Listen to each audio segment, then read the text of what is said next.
what to get the graduate for a gift for their graduation party. That's what we're going to talk about on today's episode of Friends Talk Financial Planning. Hi, I'm John Shearer, and I run a fee-only financial planning practice in Middleton, Wisconsin. And I'm Bridget Sullivan Mermel, and I've got a family financial planning practice in Chicago, Illinois.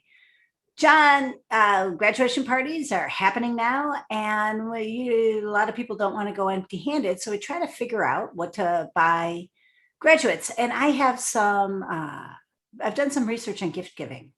And so I have a way to think about this that I think might help some people. I think this is great. I've got 4 graduation parties coming up, and as you know, this is not my forte, right? So I'm really interested in hearing about like what to give and how to think about it, right? That's Yeah, the big thing for right. me.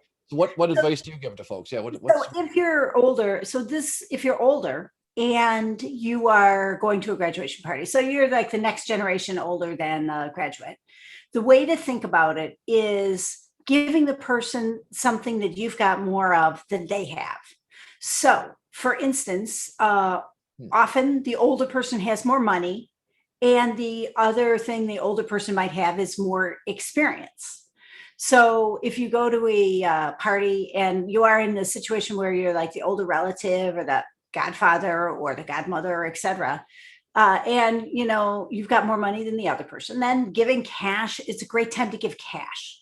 So it's not other times. Valentine's Day is a bad day to give cash, but graduation is a good day to give cash. So the first thing is cash, and then the second thing is if you want to give money or start an investment account for them. That's another way if you want to get fancier. If you're not really that comfortable with just giving them a card with a whole bunch of cash in it. Yeah. Well, that's a great. So I smile because that's the first thing I do. All right, stick a check in the envelope. Like I can do that. And I think, Yes. oh, is that what you should? And then the other thing also, and thanks for bringing that up on the idea of an investment. One thing cash can be spent on, tattoos or other things, Right. right? And so if you say, listen, setting up habits, like 2 of the things I think about when it comes to an investment is if the person's working, you can put money into a Roth IRA for them, Right. right? Like Yeah. long-term retirement savings, that sort of thing. And then the other thing is I bonds, which you buy through Treasury Direct, right from the government, that pay an interest rate. And it's one of the nice things about those is it's locked up at least for a year. Right. There are some surrender penalties in the first 5 years, so it gives some kind of restrictions, but yet does some savings and maybe helps to establish some habits and some the environment around saving. So that's what I think about when it comes to cash. Yeah, and I would say the I bonds might be more appropriate if you're thinking, yeah, I want to help them buy their first house or I want to help them go to grad school. Whereas a Roth IRA might be good if you're thinking, I want to help them long term, like this will be good for their retirement or they'll really like this in the very long term. Yeah. Yeah, no, that's great. That's great for those 2 differentiators. And so the cash one, that's good. Like I'm going, oh, good. I'm not doing it wrong, right? Like that's Yeah, okay. cash is fine. There's no problem with cash. The thing is that sometimes people want it a little bit more complicated because they know that maturity isn't necessarily the strong point of every graduate, and it can That's be right. kind of exhilarating to graduate too. And so sometimes people spend more in that exhilaration too. So Yeah. And um, then I'm interested in more, and you've done so much research on this. What about other so after cash? What about other things that would be good gifts for I have graduates? 2 pieces of advice. The first one is advice. So remember The Graduate.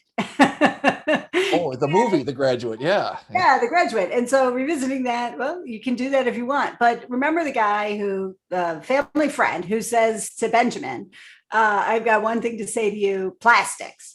Plastic. Now, at the time, the way that I took that when I saw the movie, it was like, this guy doesn't know where Benjamin's coming from at all. Like Yeah. it's totally, but now actually, if you look at what's happened with plastics since that movie was made, you can see it wasn't horrible advice, Yeah. Yeah. Right. maybe not the most environmentally PC, but it wasn't terrible advice. So giving people, it is the time you have more life experience. And so it's a good time to pass that along. So even in a card or what have you, it's a great time to pass that along. So if you have more life experience than the person, people don't really like unsolicited advice in life, but this might be a good time to give it. So, Yeah.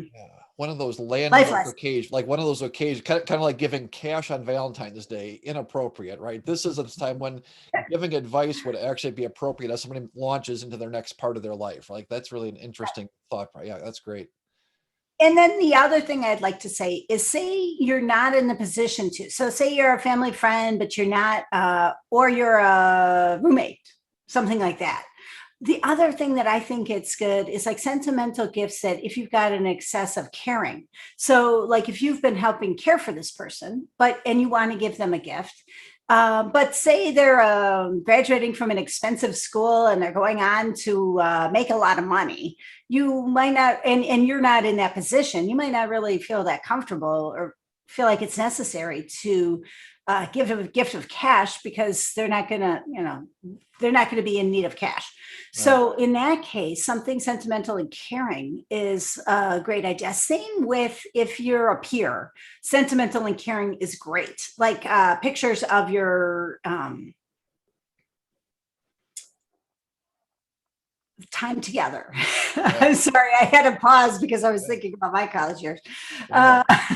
Pictures of my college years. Anyway, so yeah, pictures of time together, something sentimental is a great time for that, because again, it's a time of transition where you're moving from where you've been at to the next thing. And so it's not a bad time to celebrate where you've been.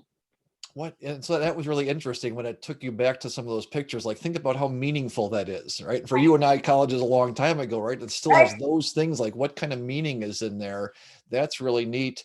I'll just add a corollary to that is experiences can be an offshoot of those, those personal, sentimental things that, at this stage, right, for a lot of graduates, they're not starting their jobs if they're college graduates right away, or they're not going to college if they're high school graduates. And maybe here's a time where there's several weeks or months where you could share experiences, where you could intentionally go to create some of those memories that will cause you to think back on them with fond memories, decades down the road. So thinking about, hey, a weekend together, and whether it's camping or other things like we've talked about on our vacation and travel episode, like those sorts of things could be really meaningful gifts for a graduate at this time of the year. Yeah. So to wrap it up, our 3 tips for what to give college graduates are cash or investments, advice, and sentimental gifts and experiences. Yeah, that's great. And if your people are interested in talking with advisors who think in this direction and help their clients with these sorts of things, both Bridget and I are members of the Alliance of Comprehensive Planners. And so you can go to acplanners.org and find an advisor in your area that helps clients with these holistic issues. And don't forget to subscribe. That's right. Subscribe to our YouTube channel, Friends Talk Financial Planning. You get notified if you turn on the notifications, but it helps us. So it helps us if you subscribe, because it helps us, our credibility with YouTube, and helps more people find us. So with that, thanks, John. All right. Thanks, Bridget.